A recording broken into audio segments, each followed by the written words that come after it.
sur toutes les participations que j'ai faites. Peut-être que c'est celle où il y a le plateau et les couples bateau et skipper le plus relevé, je pense vraiment. J'aime pas dire ça en général, mais là je pense que vraiment que c'est le cas. Et donc ça va être très concurrentiel et ça va être difficile de tirer son épingle du jeu.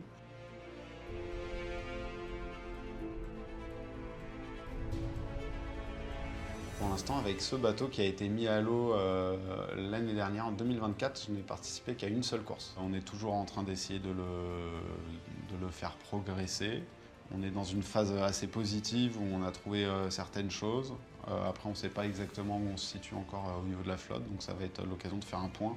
Et donc ça va être aussi une très bonne chose pour nous parce que comme on prépare un tour du monde à la fin de l'été, ça va aussi permettre de faire le point sur où on en est de la fiabilité et de l'ergonomie pour la vie à bord.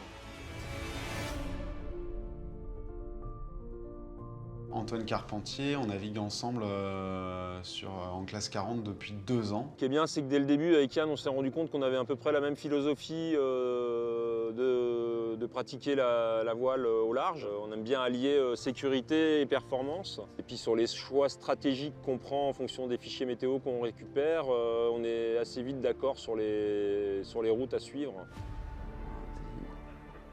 On est au Cap Lizard à mardi 0h, hein, c'est ça. Ouais. Le GFS voit plus de vent, 30 nœuds quand même. Hein. Là, ça commence à creuser. Ouais. On sait en tout cas que sur la première moitié de la course, et celle qui va nous emmener jusqu'au phare du Fastnet au sud-ouest de l'Irlande, ça va être très tonique. Ça va mouiller, ça va être quand même un petit peu éprouvant.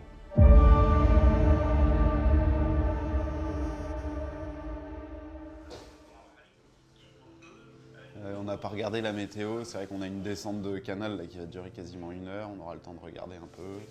On sait ce qu'on va faire quasiment jusqu'à l'île de Wight. J'ai hâte de savoir un peu le travail qu'on a fait cet hiver, ce qu'il a donné et où on se situe. À la fois j'ai un petit peu peur qu'on ne soit pas au niveau, à la fois je suis impatient de savoir si, à contrario, on a réussi à vraiment bien progresser et être capable de tenir avec les meilleurs bateaux.